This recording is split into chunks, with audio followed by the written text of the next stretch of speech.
hablamos de la necesidad de examinación, de autoexamen. Leí la palabra de San Pablo cuando dice, cada uno examínese a sí mismo. Tenemos tendencia a examinar a otros, pero dice la Biblia, examínese a sí mismo y entonces coma del pan y beba de la copa. El que come y bebe sin discernir correctamente el cuerpo del Señor, come y bebe juicio para sí. Y este juicio viene en forma de débiles espiritualmente, enfermos físicamente y los que duermen, que han muerto. No podemos deducir de la Biblia que la enfermedad no viene como castigo, porque la Biblia dice claro que sí, viene como castigo. Y dice San Pablo, si nos juzgáramos a nosotros mismos, no seríamos juzgados. Ahora, yo no digo que toda la enfermedad es castigo, no vamos a ir para allá. Pero sí hay posibilidad de que sí. Pero al juzgarnos a nosotros mismos, no seríamos juzgados. Entonces, una forma de salir de ser juzgado de Dios es de juzgar a nosotros mismos y examinarnos. Tenemos la tendencia de justificarnos y examinar a otros, pero no examinar a nosotros mismos. Y eso es lo que queremos hacer, un autoexamen. Y en Mateo capítulo 7, dice el Señor, versículo 1, Mateo 7, 1, no juzguéis para que no seáis juzgados, porque con el juicio con que juzguéis seréis juzgados y con la medida con que midáis se os medirá. Tendemos a creer que esto significa, si somos personas que critican y censuran y juzgan, la gente nos juzgará a nosotros y nos criticará a nosotros. Con la medida que nosotros medimos al otro, ellos nos midan. Y en cierta forma eso es verdad, pero no es el sentido de la palabra, sino el Señor, siguiendo el mismo tema de San Pablo, en la misma línea, está diciendo que si nosotros nos juzgamos a nosotros mismos, no seremos juzgados. Y si nosotros juzguemos a otros, Dios nos juzgará a nosotros con la misma medida que nosotros hemos utilizado. Es lo que está diciendo. ¿Y por qué miras la mota que está en el ojo de tu hermano y no te des cuenta de la viga que está en tu propio ojo? ¿O cómo puedes decir a tu hermano, déjame sacarte la mota del ojo cuando la viga está en tu ojo? Hipócrita, saca primero la viga de tu ojo y entonces verás con claridad para sacar la mota del ojo de tu hermano. Entonces quiero hablar de la hipocresía inconsciente. La hipocresía inconsciente. Puede ser que es una contradicción, porque la hipocresía, en un sentido, es pretender una cosa y hacer otro. Pero creo que hay cierta cosa como la hipocresía inconsciente en que uno ni se da cuenta por costumbres, por cultura, por cómo nos hemos criado, que tenemos cosas que ni nos damos cuenta y que hace falta que otros se nos diga. Y quisiera hablar de David, el rey, y su pecado, y la mota que estaba en el ojo de David. La mota que estaba en el ojo de David. En 2 Samuel, capítulo 11, tenemos una lectura un poco larga, pero creo que es interesante leerlo. Capítulo entero y parte del 12, con vuestro permiso. 2 Samuel 11, 1. Aconteció que en la primavera, esto pasó en junio, hace unos años, en el tiempo cuando los reyes salen a la batalla, David envió a Joab con él a sus siervos y a todo Israel y destruyeron a los hijos de Amón y sitiaron a Rabá, pero David permaneció en Jerusalén. Y al atardecer David se levantó de su lecho y se paseaba por el terrado de la casa del rey, y desde el terrado vio a una mujer que se estaba bañando, y la mujer era de aspecto muy hermoso.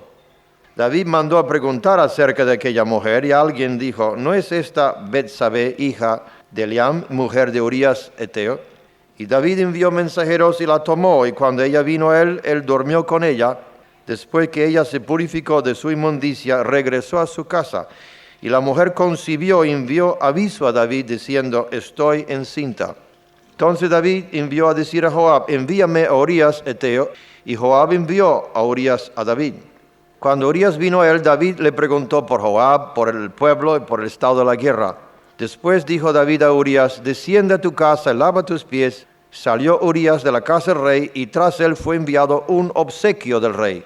Pero Urías durmió en la entrada de la casa del rey con todos los siervos de su señor y no bajó a su casa. Cuando se lo contaron a David diciendo, Urías no bajó a su casa, David dijo a Urías, ¿no has venido de hacer un viaje? ¿Por qué no bajaste a tu casa? Y Urías respondió a David, el arca, Israel y Judá están bajo tiendas, y mi señor Joab y los siervos de mi señor acampan a campo abierto. ¿He de ir yo a mi casa para comer, beber y acostarme con mi mujer? Por tu vida y la vida de tu alma, que no haré tal cosa. Entonces David dijo a Urías, quédate aquí hoy también, y mañana te dejaré ir. Y se quedó Urías en Jerusalén aquel día y el siguiente. Y David lo convidó a comer y a beber con él, y lo embriagó. Al anochecer, Urías salió a acostarse en su cama con los siervos de su señor, pero no descendió a su casa. Y aconteció a la mañana siguiente que David escribió una carta a Joab, la envió por mano de Urías. Por la mano del mismo hombre, del mismo soldado, le dio esta carta que era su muerte. Tenía la carta de su muerte en su mano. Y en la carta había escrito, poned a Urías al frente de la batalla más reñida, retiraos de él, para que sea herido y muere. Así que cuando Joab asediaba la ciudad, puso a Urías en el lugar donde sabía que había hombres valientes. Y los hombres de la ciudad salieron y pelearon contra Joab. Y algunos de los siervos de David cayeron, y murió también Urías Eteo. Y Joab envió a formar a David de todos los sucesos de la guerra. Versículo 25, la contestación de David. David dijo al mensajero, así dirás a Joab, no tengas pesar por esto. No tengas pesar por esto, porque la espada devora tanto a uno como al otro. Haz más fuerte tu combate contra la ciudad, destrúyela y tú aliéntale. Vamos a capítulo 12 para brevedad. Entonces el Señor envió a Natán a David. Y vino él y le dijo, había dos hombres en una ciudad, el uno rico y el otro pobre. El rico tenía muchas ovejas y vacas, pero el pobre no tenía más que una corderita, que él había comprado y criado, la cual había crecido junto con él y con sus hijos. Comía de su pan, bebía de su copa y dormía en su seno, y era como una hija para él. Vino un viajero al hombre rico, y éste no quiso tomar de sus ovejas ni de sus vacas para preparar comida para el caminante que había venido a él, sino que tomó la corderita de aquel hombre pobre y la preparó para el hombre que había venido a él. Y se encendió la ira de David en gran manera contra aquel hombre y dijo a Natán, vive el Señor, que ciertamente el hombre que hizo esto merece morir y debe pagar 4 veces por la cordera, porque hizo esto y no tuvo compasión. Entonces Natán dijo a David, tú eres aquel hombre. Y luego comienza la maldición que cayó y caería sobre la casa de David. Aquí estamos hablando de un gran rey ungido de Dios, un hombre que escribió muchos salmos, un hombre utilizado poderosamente de Dios en batallas, un hombre que Dios le había dicho que tenía el corazón como él y tenía esta hipocresía inconsciente. Tenía su momento de debilidad, en vez de luchar contra esa tentación, siguió adelante y tomó la mujer. Cuando vio que estaba encinta, trató de taparlo. La primera forma de equivocarnos es tratar de tapar nuestros pecados, de encubrirlo, de esconderlo. Esto es una reacción muy natural con el hombre, esconder, tapar, encubrir. Y la forma que él trató de encubrirlo era traer al marido, para que el marido durmiese con ella y que nadie se enterase de nada. Y él podía sentirse aliviado, aquí no pasó nada. Seguramente le habrá dicho a ella, no le diga a nadie a tu marido, no le diga a nadie nada, porque esto, si sale a la iglesia, esto va a ser una bomba. No diga nada, callado. No le digan al pastor, ¿no? Calla. Y ella pues tampoco quería exponerse a vituperio, seguramente iba a callar el asunto. Pero parece que ese hombre, el marido, era tan noble, tan honrado, que dice, voy a estar yo en mi casa, voy a estar acostado con mi mujer mientras los otros soldados están ahí a campo abierto, matándose, peleando, y yo en casa. No puede ser. Y cuando David vio que no podía conseguirlo en esta forma, trató de embriagarlo para que medio borracho perdiera su honradez. Pero aún borracho el hombre era muy honrado. Tenía todo el derecho del mundo de ir a su casa, mandado por el rey, pero por un sentido de honradez no quiso. Entonces David ya no tenía otra solución, mandó a llamarlo, le dio una carta de muerte. En esta carta decía, ponle al frente de las primeras filas donde la guerra es más caliente. Y cuando comienza la guerra en toda su fuerza, retiraos de él para que sea herido. Y este gran soldado, este hombre valiente, luchando para su reino, luchando para su rey, lo dejaran solo, rodeado del enemigo, y ahí lo mataran. Y David pensó, asunto terminado, no tengas pesar, dijo, por esto, la espada devora tanto a uno como al otro. Quiere decir que eso pasó, ya no hay nada que hacer, no es culpa tuya, no es culpa mía, no es culpa de nadie. La espada mata a quien sea, estamos en guerra, esas cosas tienen que pasar, ¿qué se va a hacer? Pero Dios no está ciego, ni Dios está sordo, y Dios tenía a su profeta. Y Dios envió a Natán y le contó esta parábola del hombre rico y del hombre pobre. Y notemos aquí que David se engañó a sí mismo. Pensó que no había ningún problema y pensó que esto se había pasado, y como seguía cantando y hablando en lenguas y escribiendo los salmos, dijo, estoy bien, aquí no pasa nada. Seguramente tenía una profecía ese domingo por la mañana que dio en la iglesia y dijo, gloria a Dios, la unción está sobre mí, yo soy un rey, tengo ciertos privilegios, ¿no? Los reyes tenemos ciertos privilegios. Y cuando Natán le contó de la injusticia en su reino, se enfureció, se enojó y dijo, ese hombre merece la muerte, ese hombre tiene que pagar 4 veces más por lo que ha hecho. ¿Y por qué? Preguntamos, ¿por qué David no vio? Simplemente tenía la viga en su ojo. ¿Por qué no veamos claramente? ¿Por qué no podemos ver nuestros pecados? ¿Por qué no podemos ver nuestros fallos? Porque hay pecado que no está confesado. Hay pecado que no está aclarado delante de Dios.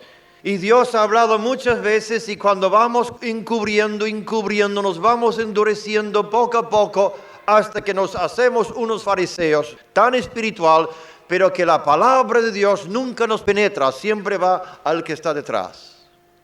Y el primer pecado de lo que quise hablar, y que es muy común, hay 21, pero esto es el primero, es de no asumir responsabilidad por nuestros hechos o palabras, tratando de excusarnos, de ponernos en la buena luz. Siempre tenemos la razón, tenemos siempre un motivo, siempre tenemos una excusa, defendernos a veces sin razón ninguna, nunca admitir las culpas, los errores, los pecados.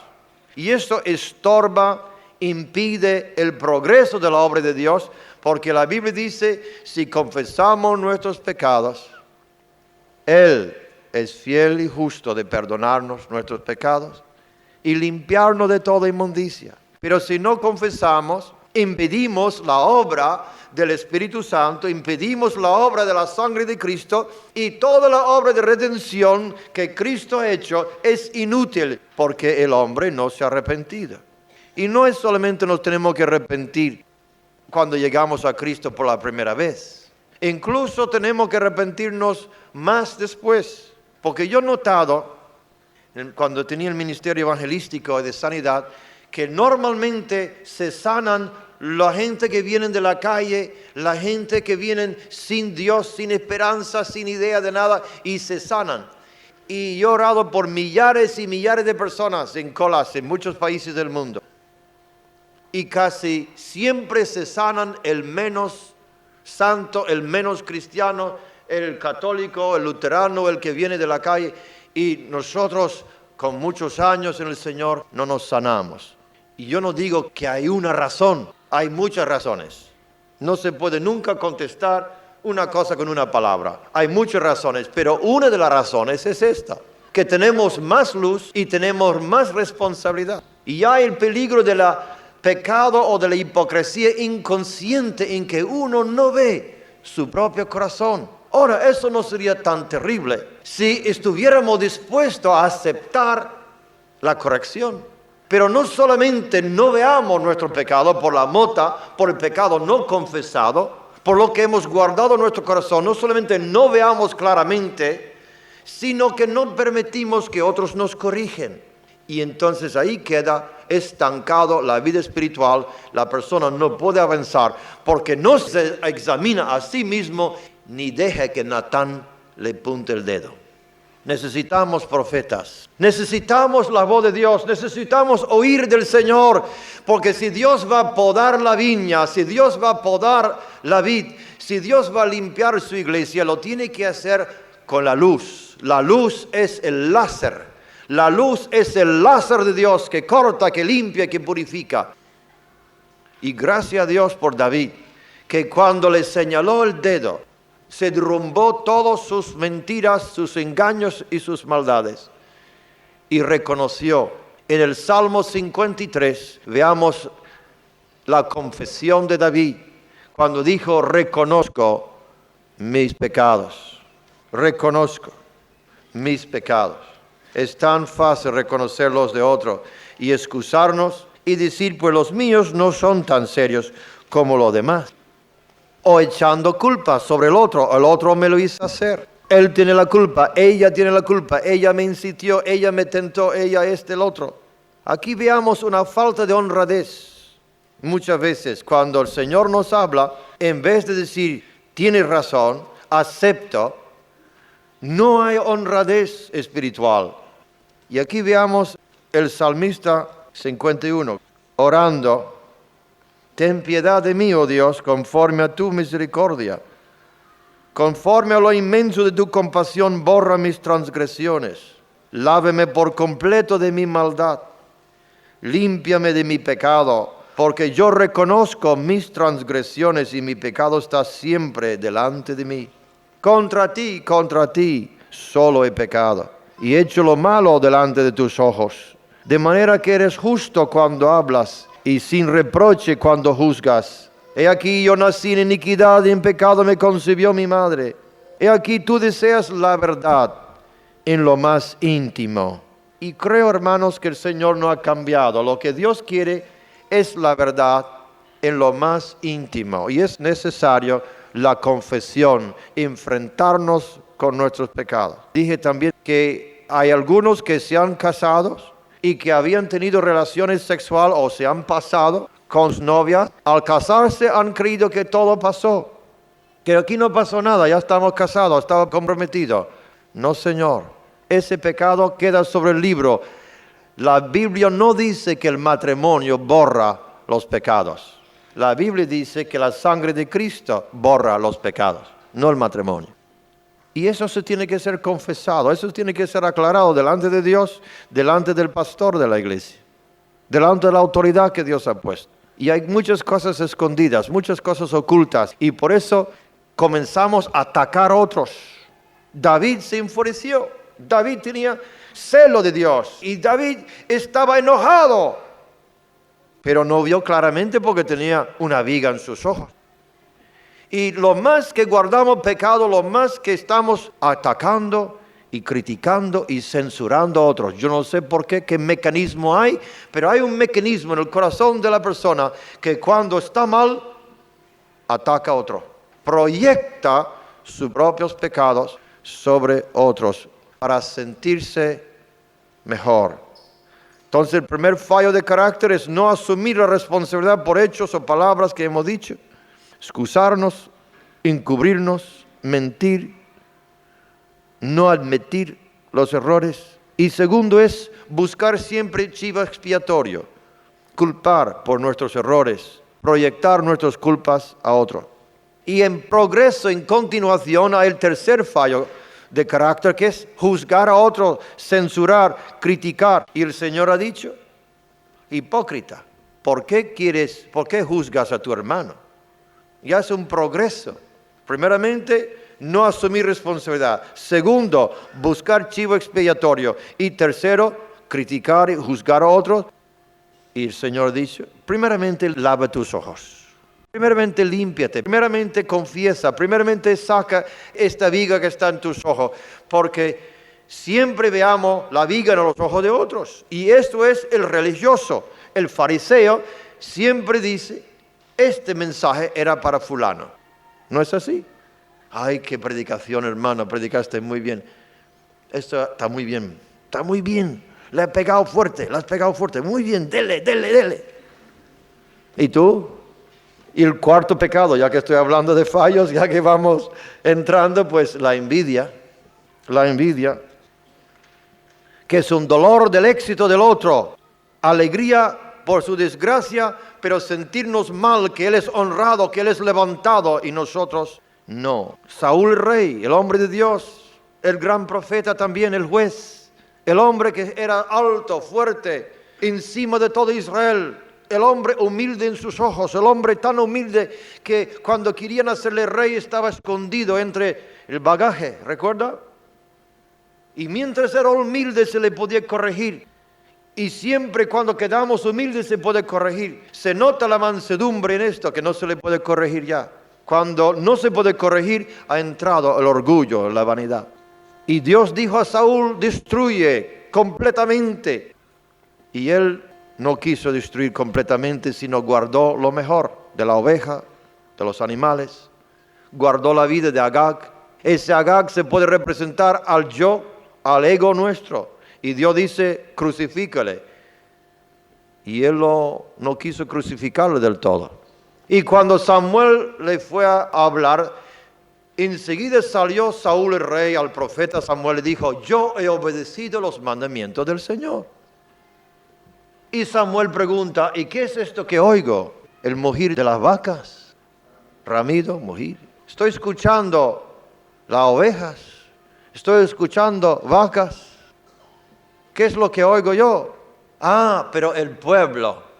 Nota, aquí estamos hablando de dos reyes. Dos reyes. Y si ellos cayeran en ese problema, hermanos, y nosotros. Dos reyes usados de Dios. El pueblo quería salvarle y qué iba a hacer, porque es el pueblo, porque sabe cómo son la gente. Incluso cuando hablé con el obispo de Málaga, le hablé de la idolatría, de las procesiones y de todo lo demás. Y me contestó lo mismo, me dijo, el pueblo que es ignorante, supersticioso, es el pueblo. ¿Y quién ha caminado el pueblo en ese camino? Dígame tú. Yo le comprendo a él, porque conocí a otro obispo en México, le hablé del bautismo del Espíritu Santo y luego recibió el bautismo. Después le di el libro, el Espíritu Santo y su obra, recibió el bautismo y testificó en el concilio de Juan 23. Y había quitado todas las imágenes y había puesto Biblias enfrente del catedral y lo querían matar, lo llamaban comunista, estaba buscando matarle. Así que comprendo este obispo que dice, mejor dejar las cosas, sino mi cabeza. Pero este rey dijo, el pueblo quería hacerlo y ¿qué iba a hacer yo? Nosotros somos responsables delante de Dios por los órdenes que Dios nos da. Y no tenemos que ceder a la presión del pueblo. Además, Dios dice, yo quiero obediencia y no sacrificio. La obediencia es mejor que el sacrificio. Y luego dijo, la insubordinación. Nota la palabra, en mi Biblia es insubordinación. En vuestra Biblia será rebeldía, ¿no? O rebelión, ¿qué es? La insubordinación, dice, es como el pecado de adivinación y hechicería. Así lo ve Dios, nosotros no lo vemos así. Hombre, yo tengo diferente criterio, yo tengo diferente opinión, tengo derecho a mi opinión, pero Dios dice que es insubordinación. Y es como adivinación, es como hechicería. Y nota que el Señor dijo, como tú me has rechazado a mí, yo te he rechazado a ti, de ser rey. Eso es terrible, palabras terribles que deben hacernos temblar. Debemos temblar, debemos temblar. ¿O no? No. Debemos temblar delante de esa palabra. Porque en mi juicio, yo digo que no mato los animales ahora, luego los mate después. ¿Qué diferencia hay? Que no les he matado antes, les destruyo después. Que a Agag no le maté antes, lo mato ahora, no se preocupe, ahora lo va a hacer. Para mí sería lo más simple y no pienso yo que es una cosa de tan importancia. Pero Dios no dijo así. Dios dice, mato, lo destruye. Y ya Saúl viene de tiempo atrás, pecando y desviándose, y envidiando a David. De tiempo atrás, Saúl comenzó su desviación de lo recto. Y Dios quiere lo recto en lo íntimo. Y Saúl ya tenía su envidia cuando las mujeres cantaran. Saúl mató miles, pero David 10,000. Y comenzó a luchar en su corazón. ¿Y esto qué es? Este hombre, ¿qué más quiere dar? Que le han dado toda la honra y la gloria. Mejor que le dan el reino ya. Y comenzó con su problema. Entonces su corazón no estaba correcto delante de Dios. Cuando Dios dice, destruye. Y él dice, sí, pero. Sí, pero. Hay cosas en nuestra vida que el Señor está diciendo, corta, destruye, acaba. Y decimos, sí, pero poco a poco, no te apresures. ¿No? Estas cosas están escritas como ejemplo. Que nosotros hacemos casos y decimos, Señor, soy yo, examíname y yo me examino a mí mismo. Pero hicimos un examen, fallé completamente el examen de esta mañana, ¿sabes? Ojalá que pudiera decir, mira, yo lo he pasado, pero no. Tenemos el problema de que durante nuestra vida pasada la mentira nos ha ayudado a evadir situaciones difíciles. Nos ha sacado de apuros y la verdad nos ha metido en líos y algunos se han hecho profesional en mentir, excusarse, cubrir. Son más profesionales en eso. Ya una profesión, si le pregunta ¿qué profesión tienes? Tú puedes sacarle ya un título. Soy titulado en escabullir, profesional en escabullir. Pero Dios quiere la verdad en lo íntimo. Y el problema que tenemos cuando uno no reconoce, no confiesa, sino rechaza y luego echa culpa y luego critica y luego tiene envidia, termina buscando apoyo de otros en su defensa de su lástima propia. Y así se forman partidos, porque nadie quiere estar en rebeldía solo. Queremos siempre que nos apoya. Somos así. Y Dios está ahí formando y machacando y rompiendo moldes, porque nosotros hemos sido redimidos de nuestra vana forma de vivir. Y hay cosas que hemos heredado de nuestros padres que no son correctos. Yo un día pregunté a los chicas, le dije, ¿cuántos aquí, si tú habías hecho algo malo o habías roto algo en casa y si tu madre te pregunta, ¿lo has hecho? Y tú has dicho sí y te ha dado una bofetada y 100% levantar la mano, sí. Si digo la verdad, me pega. Y si miento, no pasa nada. Y así desde niño yo conté la anécdota a los chicos que cuando llegué a España tenía una mentalidad un poco diferente de lo que tengo ahora. Y hice algo contra el tráfico, no sé si pasé la línea recta o algo hice. Y fui derecho a la policía y lo confesé. Multa. Desde aquel tiempo no confieso más nada a nadie. Si diciendo la verdad me va a multar, ¿para qué tengo que decirlo? Y figúrese desde niño, cuando uno es tan sensible, tan tierno. ¿Tú has roto esto? Sí. ¡Pah! La próxima vez dice, voy a cambiar de táctico. ¿Tú has roto esto? No. ¿Seguro? Sí, no lo he roto. Yo no lo he roto. Ya. Entonces va aprendiendo, mentir. ¿Es así? Cuando ya tiene 30 años es profesional en escabullirse con título. Pero Dios dice otra cosa. Dios dice, mis caminos no son vuestros caminos, mis pensamientos no son vuestros pensamientos. Dios dice, yo quiero la verdad en lo íntimo. Yo quiero la verdad en el corazón. Dios dice que tenemos que ponernos esa protección de la verdad, coraza de la verdad, no coraza de la mentira. Porque la coraza de la verdad es una protección contra los ataques del diablo, contra las acusaciones del diablo. ¿Y qué protección tenemos contra la acusación del diablo si hemos andado en tinieblas? Y cuando vienen los dardos encendidos del diablo, traspasan, porque la mentira no es una protección, la verdad es una protección. ¡Aleluya! La verdad me protege, la mentira no me protege. Así que hay que ponernos la coraza de la verdad y la justicia del Señor, no nuestra justicia. Tenemos una armadura de Dios, no necesitamos la armadura humana, hermanos. La armadura humana es excusarse, mentir, cubrir, tapar. Y yo creo que David en ese momento tenía razón cuando era pequeño, porque Saúl quería ponerle su armadura y dice, esto no me sirve, yo tengo mi propia armadura de joven, y no quiso lo de Saúl.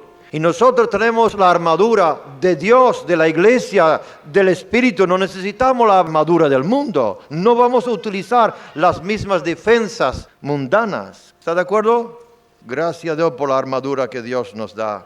Gracias a Dios por esa armadura, que es una protección contra las acusaciones de Satanás. Por eso dice la Biblia que no tenemos que poner en autoridad un novato, un nuevo, para que no caiga en tentación, en el lazo del diablo y en descrédito. Y el diablo le acusa. Y cuando el diablo acusa, no tiene defensa, nada más excusarse. Y cuando se excusa, peor todavía, el círculo vicioso se repite. Así que el Espíritu Santo está hablando.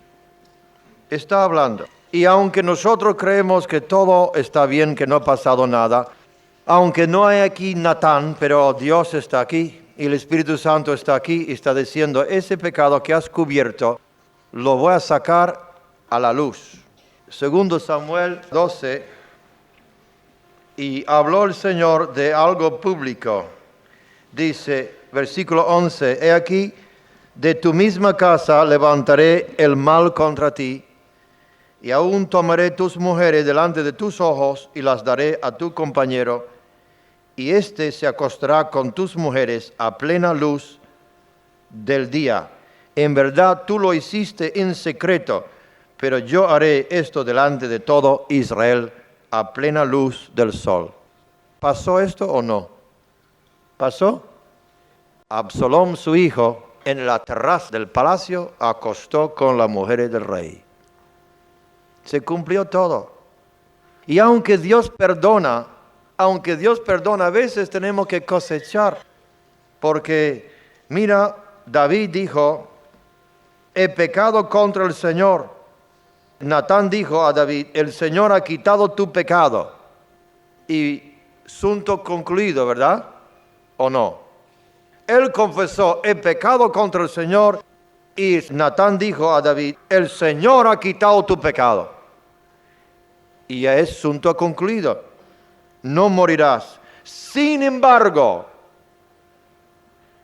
ese sin embargo nos hace temblar. Sin embargo, por cuanto con este hecho has dado ocasión de blasfemar a los enemigos del Señor, significa que era un escándalo público, que la iglesia se enteró, que la iglesia ha sido dañada. Sin embargo, ha dado ocasión de blasfemar a los enemigos del Señor, ciertamente morirá el niño que te ha nacido. Y Natán regresó a su casa. Aleluya. Dios está obrando en nuestros corazones. Dios está obrando profundamente en nuestras vidas.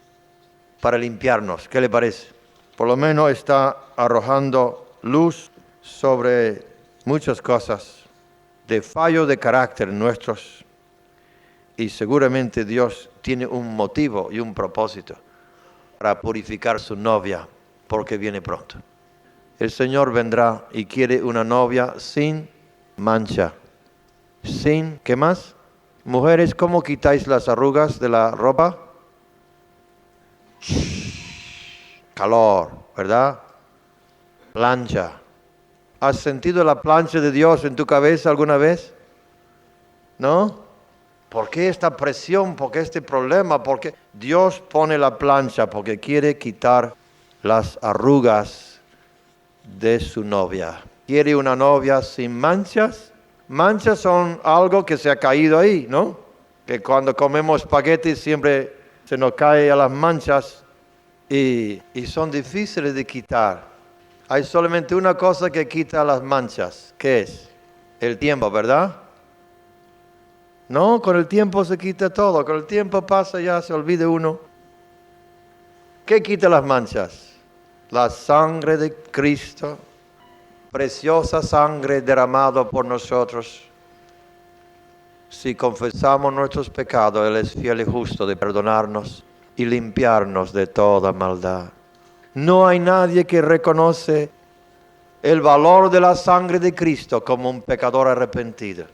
Muchas veces no hemos valorado la sangre de Cristo porque no nos hemos sentido la inmundicia del corazón humano. Pero si sentimos nuestra inmundicia como Dios lo ve, vamos a apreciar ese terrible sacrificio porque no hay otro remedio, no hay otra cosa que nos limpia. No hay otra cosa, solamente la sangre. Pero la sangre no limpia automáticamente. Necesitamos arrepentirnos, necesitamos dejar esto, necesitamos confesarlo.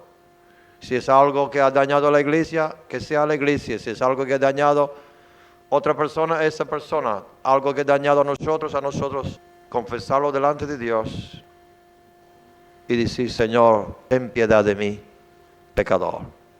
Pero yo soy justificado. Ninguna condenación hay para los que están en Cristo Jesús. ¿Sí? Continúa. Los que no andan conforme a la carne, sino conforme al Espíritu. Y los nuevos traductores han quitado esa frase, que no le gusta. Ninguna condenación hay por los que están en Cristo Jesús, punto. Pero hay otros manuscritos que dicen: los que no andan conforme a la carne, sino conforme al Espíritu. Vamos delante de Dios a examinarnos y ya está. No pasa nada, no va a doler tanto, ¿no? Si empasta los dientes sin limpiar bien las caries, se infecta, se hincha la cara, ¿no? ¿Ha tenido alguna vez una cara hinchada? Infección. Vamos a empastar bien, limpiar bien, pastar bien y la muela todo limpio. ¿Qué le parece? Aleluya. Vamos al Señor que nos limpia de todo pecado.